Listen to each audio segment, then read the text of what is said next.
Madame, Messieurs, bonjour, très heureux de vous retrouver sur Panafricaniste TV, la chaîne de télévision des panafricanistes, où nous vous apportons le meilleur de l'information sur un plateau d'or. Et notre interrogation du jour, Mali, tentative de coup d'État, la MINUSMA comme la MINUSCA, c'est notre grande interrogation. Et quand on parle de la MINUSMA, c'est la mission des Nations Unies au Mali, et la MINUSCA, c'est la mission des Nations Unies en République centrafricaine. Et d'ailleurs, mesdames, messieurs, pour comprendre la situation, je vais vous lire d'ailleurs le communiqué numéro 34 du gouvernement de la transition du Mali. République du Mali, un peuple, un but, une foi. Le gouvernement de la transition informe l'opinion nationale et internationale que le dimanche 10 juillet 2022, entre 11h et 13h, deux aéronefs immatriculés ZSBBI et URCTH en provenance de la République de Côte d'Ivoire, transportant 49 militaires ivoiriens avec leurs armements et munitions de guerre, ainsi que d'autres équipements militaires, ont atterri à l'aéroport international Président Modibo Keïta Sénou. Grâce au professionnalisme des forces de défense et de sécurité maliennes, il a été établi que les 49 militaires ivoiriens se trouvaient illégalement sur le territoire national du Mali. Par conséquent, ils ont été immédiatement interpellés et leurs armements, munitions et équipements ont été saisis. Des premiers constats effectués, il ressort que 1. Ces militaires, dont une trentaine de forces spéciales, étaient en possession d'armes et de munitions de guerre sans ordre de mission ni autorisation. 2. La profession réelle des militaires était pour la plupart dissimulée. Sur la majorité des passeports des militaires interpellés, les professions inscrites étaient les suivantes: étudiants, chauffeurs, maçons, mécaniciens, vendeuses, électriciens, vigiles, peintres, etc. 3. 4 versions différentes ont été avancées par les militaires interpellés pour justifier leur présence sur le territoire malien, à savoir la mission confidentielle, la rotation dans le cadre de la mission multidimensionnelle intégrée des Nations Unies pour la stabilisation du Mali, en abrégé la MINUSMA, la sécurisation de la base logistique de la compagnie aérienne Sahelian Aviation Services et la protection du contingent allemand. Pour en savoir davantage, des responsables des forces de défense et de sécurité maliennes ont contacté immédiatement leurs homologues ivoiriens. Ces derniers ont affirmé qu'ils ignoraient tout de la présence des militaires ivoiriens interpellés au Mali. Le gouvernement de la transition rappelle que dans un cas comme dans l'autre, des versions avancées par les militaires étrangers interpellés, le déploiement du personnel militaire ainsi que de leur armement est rigoureusement encadré par des procédures qui n'ont pas été respectées. En outre, interrogé par les autorités maliennes, la MINUSMA a indiqué qu'elle n'avait pas de rotation prévue le 10 juillet 2022.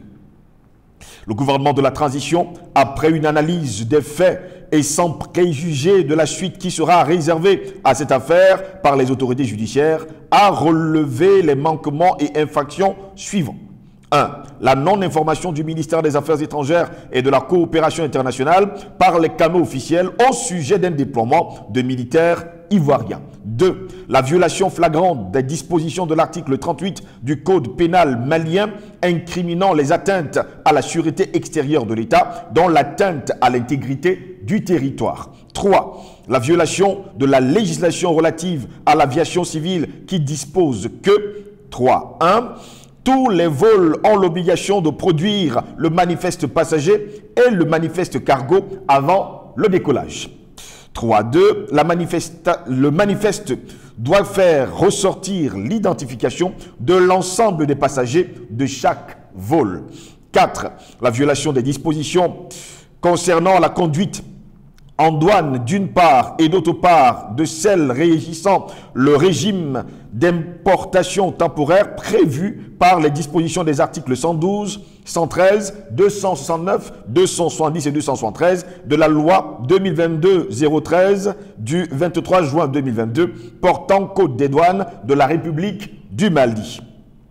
Au regard de ces manquements et des infractions commis dans le cadre du déploiement de ces 49 militaires ivoiriens, le gouvernement de la transition les considère comme des mercenaires, tels que définis par la Convention de l'OUA sur l'élimination du mercenariat en Afrique.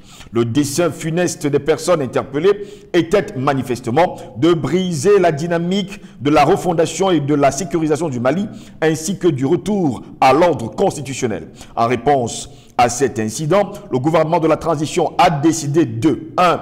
Mettre fin avec effet immédiat à l'activité de protection de la compagnie aérienne Sahelyan Aviation Services par des forces étrangères et exiger leur départ immédiat du territoire malien.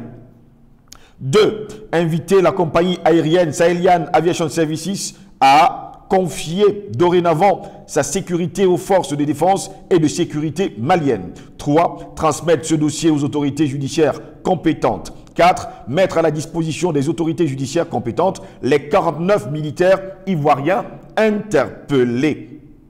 Le gouvernement de la transition félicite les vaillantes forces de défense et de sécurité du Mali pour leur vigilance. Compte tenu des menaces et des risques, le gouvernement de la transition sait compter sur la collaboration de la population et l'exhorte à signaler aux forces de sécurité et de défense tout fait suspect digne d'intérêt. Le gouvernement de la transition, soucieux de la préservation des relations séculaires entre le peuple malien et le peuple ivoirien, est solidaire des autorités ivoiriennes, certainement troublées par la présence illégale des 49 militaires ivoiriens au Mali à l'insu et sans l'autorisation valable des autorités ivoiriennes.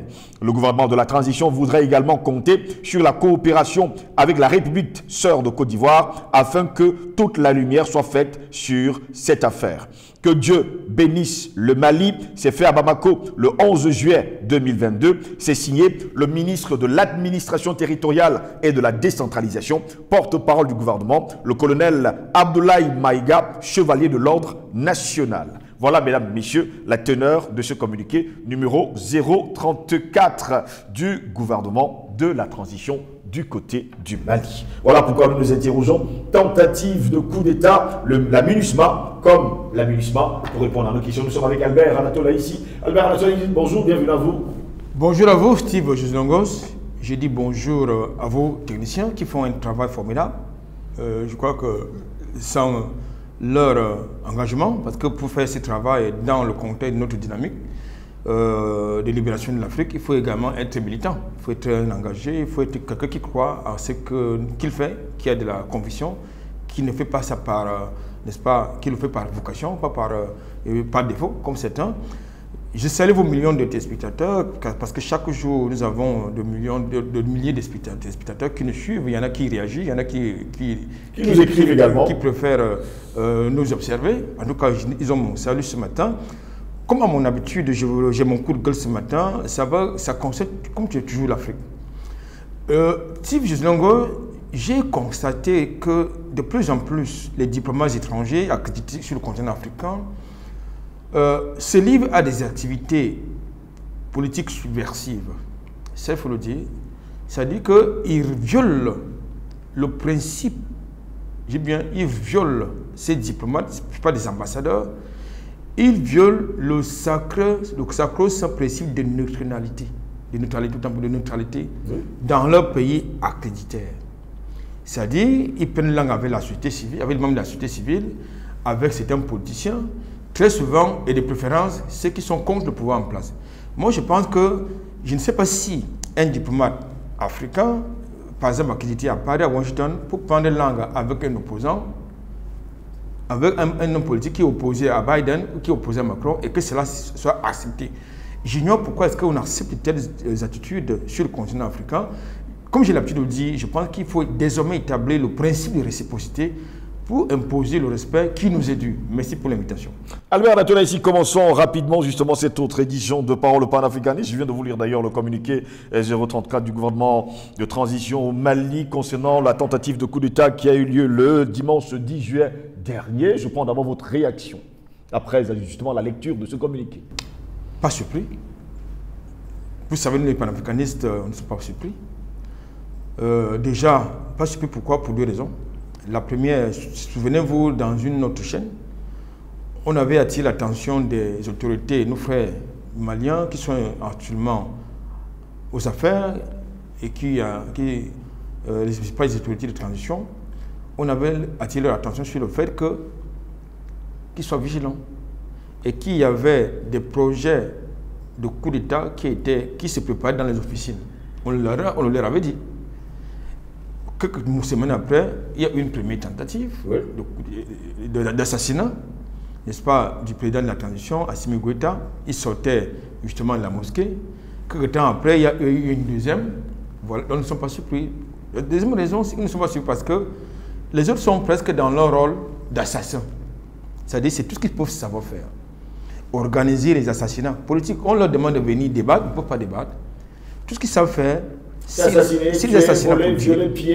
d'organiser justement des horreurs, comme on en voit tout le temps sur le continent africain, c'est-à-dire des conflits armés, et ils nous appellent des sauvages. Donc, moi, je n'ai pas été surpris, mais par contre, j'ai été satisfait de savoir que nous ne sommes pas des complotistes, qu'on ne raconte pas n'importe quoi, et que nous voyons les choses en avant, parce qu'au travers de nos analyses, ça nous conduit à de la prospective. Maintenant, quand je l'ai dit, je voudrais me plonger justement dans le contexte de ces événements-là qu'on avons déjà débattu, je crois, hier. Mais moi, ce qui m'intéresse, c'est le narratif porté par la MINUSMA et leurs médias, les amplificateurs. Dans le communiqué, les autorités de transition sont formelles. Formelles que ces gens n'avaient aucune autorisation. Ils n'avaient pas d'ordre de mission. Et la MINUSMA, dans le contexte d'hier, le 11 juillet, déclare qu'ils n'ont pas été informés d'une rotation quelconque. C'est ce que la MINUSMA déclare le 11 juillet. Mais ce matin, moi j'ai suivi une autre version ce matin, dans un média hexagonal, où le responsable de la MINUSMA, je parle du chef d'état-major, dit qu'ils ont envoyé aux autorités maliennes toutes les demandes d'autorisation nécessaires qu'il fallait pour ces rotations-là. Vous voyez, donc ça fait deux versions contradictoires. Alors, admettons qu'ils aient envoyé, n'est-ce pas, aux autorités maliennes toutes les demandes d'autorisation nécessaires et que la MINUSMA les a obtenues. Est-ce que les autorités de transition étaient d'accord? Je crois que non. Mais rafraîchissons-nous la mémoire, M. Sylvain Nongos. Ces événements interviennent quelques semaines après un débat très houleux, encore à l'ONU, où le représentant permanent du Mali au Conseil de sécurité a formellement, je dis bien, s'est formellement opposé à ce que les aéronefs de la MINUSMA ou de Barkhane d'abord de Barkhane, que les aéronefs de Barkhane, parce que Paris s'est proposé que les aéronefs de Barkhane soutiennent la MINUSMA. Ce à quoi les autorités maliennes s'y sont opposées de manière formelle, invoquant un principe fondamental qui encadre, qui fait la fierté d'un dirigeant d'un État, la souveraineté du Mali. Je pense que Abdoulaye Diop, qui est le ministre des Affaires étrangères et de la coopération, s'est opposé et il a été suivi dans sa démarche par le représentant permanent, n'est-ce pas, du Mali au Conseil de sécurité, qui s'est opposé à ce que justement que les aéronefs de quelques forces étrangères suivent leur espace aérien. Là-bas, le débat devait être clos. Et que le Mali, à travers sa troisième dimension, devait assurer ces missions-là. Et que les missions même de la MINUSMA devaient être encadrées par les autorités maliennes. Donc, je pense que quand nous plantons ce décor, j'y arrive, quand nous plantons ce décor, ça veut dire quoi? Ça veut dire que tout ce que nous disons concernant les projets de déstabilisation du Mali est avéré. La preuve, pourquoi est-ce que ces militaires, entre guillemets, ont-ils dissimulé leur identité? Oui. Pourquoi ont-ils dissimulé? J'allais vous poser justement la question, Albert Anatole, ici. Oui. Pourquoi dissimuler justement son identité? Parce que dans le communiqué que nous avons lu, eh bien, ils nous font savoir que ces militaires interpellés, les professions inscrites sur leur passeport étaient les suivantes. Ils étaient étudiants, chauffeurs, maçons, mécaniciens, vendeuses, on n'a pas dit vendeurs, électriciens, vigiles, peintres, etc. Bon, soit, admettons qu'ils soient chauffeurs, parce qu'il y en a dans l'armée. Oui. Il y a des peintres dans l'armée, notamment dans le génie militaire. Génie militaire, oui. Il peut en avoir, Maçon. mais les maçons, il peut en avoir dans le génie militaire. Mais ce n'est pas ça qui apparaît dans le passeport d'un soldat. Ce n'est pas cette fonction qui apparaît dans le passeport d'un soldat. Ce qui apparaît dans le passeport d'un militaire, d'un soldat, c'est justement d'abord son grade et l'unité dans laquelle il a été détaché ou bien il est utilisé. C'est ce qui apparaît, de mon point de vue, en tout cas dans le contexte camerounais, c'est ce qui apparaît dans le passeport d'un soldat, d'un militaire. On ne dissimule pas son identité. On ne dissimule pas sa fonction. Donc s'ils ont dissimulé justement leur métier, ça veut dire que même leur identité est fausse. Admettons une admission à Albert Anatole, ici je reviens justement sur votre raisonnement. Ils sont étudiants, chauffeurs, maçons, mécaniciens, vendeuses, électriciens, vigiles et peintres. Comment ce genre de personnes, dont leurs identités sont les suivants, et qu'on a bien lu, peuvent avoir des armes aussi lourdes? Mais c'est clair que lorsque vous dissimulez votre identité, vous dissimulez votre métier, vous êtes ni plus ni moins un mercenaire. On commence à avoir peur dans des vendeuses finalement. Non, je dis, nous sommes dans une sorte dans le mercenariat. Ce sont des mercenaires, nous sommes dans l'espionnage, parce que s'il n'y a que des espions qui peuvent avoir une double identité. C'est-à-dire que vous avez les gens qui sont vendeuses, qui sont peintres, qui sont étudiants. Nous sommes dans le domaine, nous sommes de plein pied dans l'espionnage. Et c'est dangereux dans le contexte actuel que le Mali soit espionné par des forces exogènes. Souvenez-vous, dans le contexte du départ de Barkhane, des militaires français continuaient à officier comme reporters des médias sur le sol malien. Exact. À quoi ont servi ces images, ces prises de vue qu'ils ont réalisées? Ça, c'est important. Et en plus, dans le contexte de ce que vous savez, c'est-à-dire, je crois que c'était le charnier je crois que ça devait être de Mopti, je crois bien. Pourquoi est-ce qu'ils sont partis en laissant un drone? Ça veut dire que nous sommes en plein dans l'espionnage. Et lorsqu'on décide, lorsque des forces étrangères décident d'espionner un pays, ça veut dire qu'ils veulent, ils ont votre cartographie, il n'y a pas la cartographie des cibles. Et c'est dangereux. C'est très très dangereux. Et en plus, dans un contexte pas très lointain, la Côte d'Ivoire a servi de base arrière à la déstabilisation de certains États. Je parle ici de Burkina Faso, en l'occurrence. Et si ces gens parlent de Burkina Faso, qui est désormais établi que vous avez un pro-Macron, un pro-Union européenne de ce côté-là, un pro-Octan de ce côté-là, c'est-à-dire Ouattara, ça devient très dangereux. Il faut prendre cela au sérieux. La preuve, c'est que c'est cela radio de ce côté-là. Albert Anatole, ici continuons justement dans ce raisonnement. Les autorités maliennes ont justement appelé les autorités ivoiriennes qui ont déclaré haut et fort qu'ils ne sont pas au courant de militaires ivoiriens qui auraient décollé de l'aéroport du côté d'Abidjan pour se retrouver du côté du Mali. Moi, je pense que ça sonne aussi faux. Oui, allons-y. Le communiqué parle de 2 aéronefs, n'est-ce pas? Oui. Qui parle de la Côte d'Ivoire. De la Côte d'Ivoire. Est-ce que vous pouvez imaginer un seul instant qu'on puisse mobiliser un aéronef chargé de matériel militaire sans qu'il y ait une traçabilité, sans que le contrôle soit informé, sans que la sécurité ivoirienne soit informée? C'est possible ça? Donc, ce n'est pas du tout possible. Vous dites bien, c'est 2 aéronefs, même si c'est un seul, oui, avec un matériel militaire lourd. C'est-à-dire, nous connaissons les procédures. D'abord, les procédures dans l'aviation civile sont complexes. Et davantage, elles sont encore plus complexes. Il n'y a pas les procédures en matière de navigation. Dans l'aviation militaire, c'est encore plus complexe. Dans le contexte actuel, ou même en Côte d'Ivoire, on redoute un coup d'État, il faut penser un seul instant que cela puisse être possible, que ces aéronefs aient décollé sans que personne ne sache quoi que ce soit. Non, c'est pas possible, c'est faux. Et pendant ce temps, Albert Anatole, ici, 4 versions différentes ont été avancées par les militaires interpellés pour justifier leur présence sur le sol malien. La première, la mission confidentielle. C'était d'abord une mission confidentielle. Vous n'avez déjà répondu à cette question, c'est pas possible.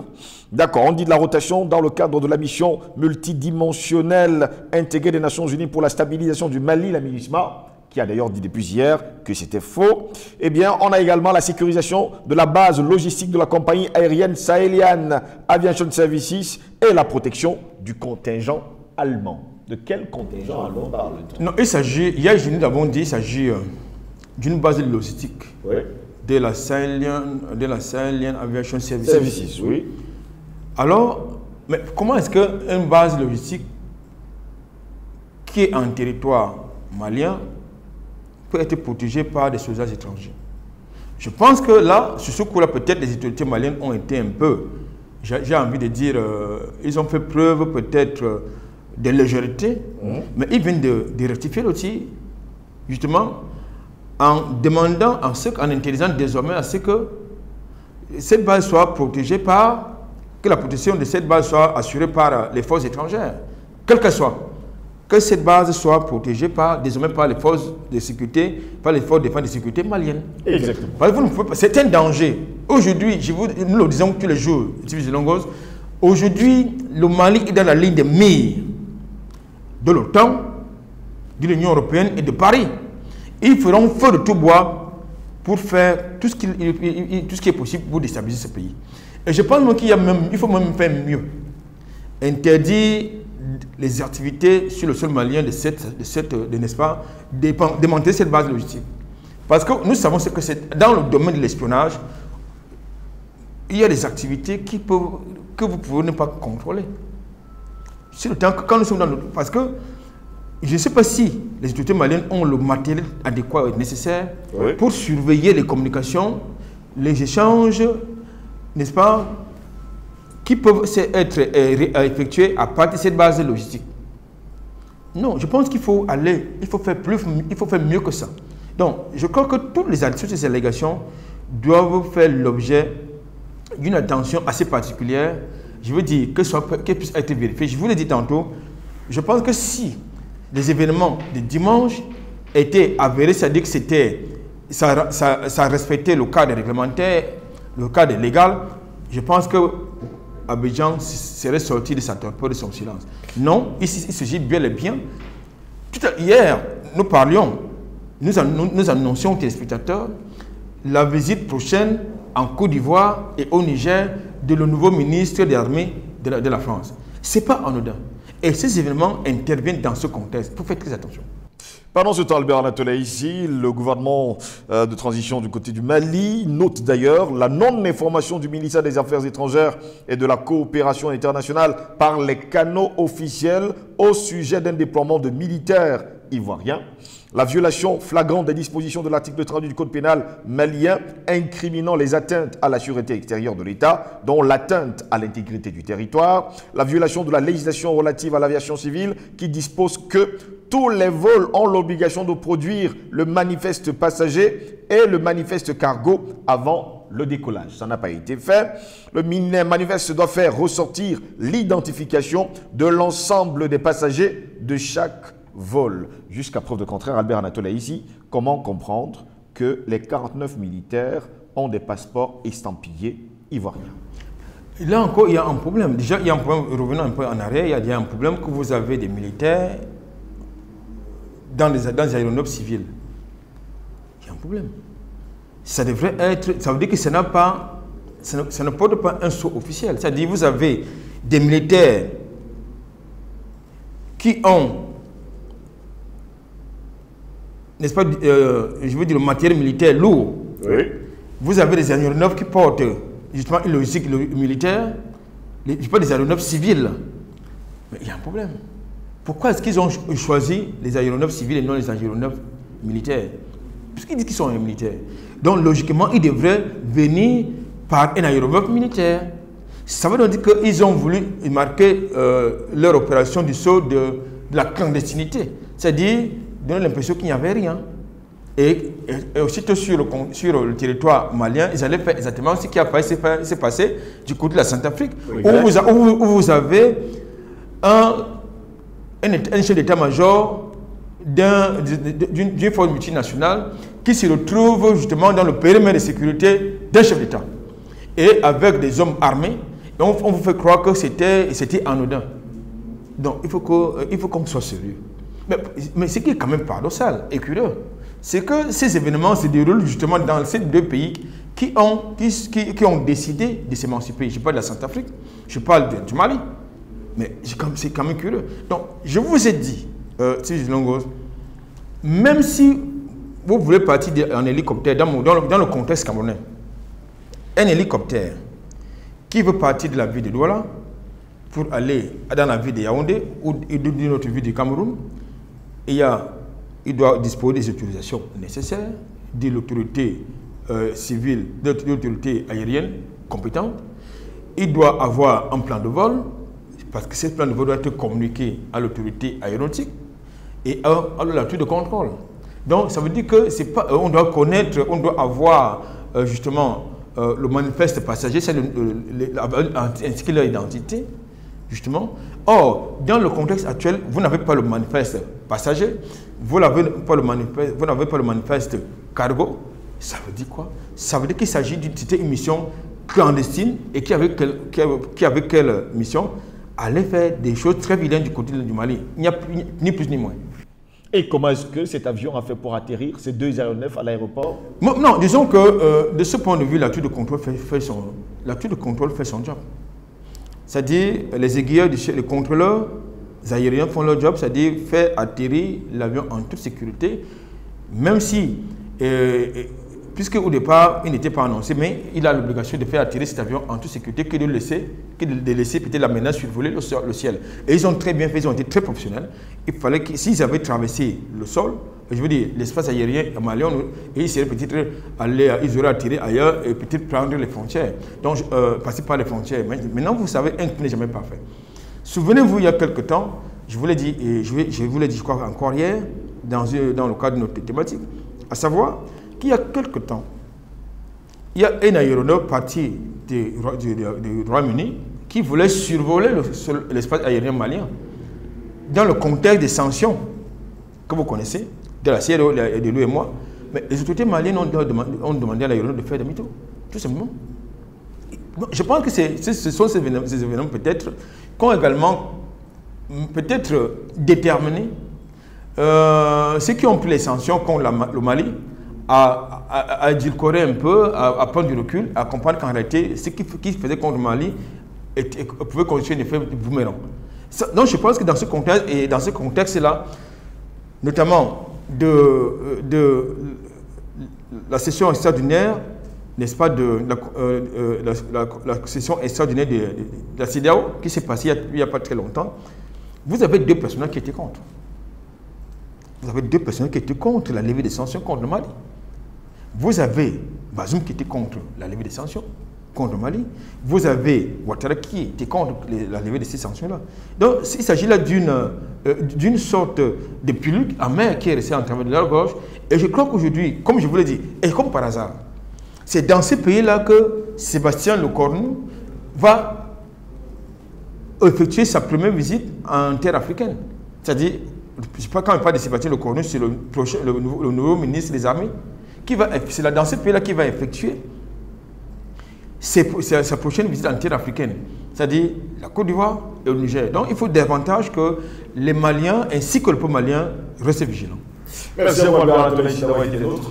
C'est fait un plaisir.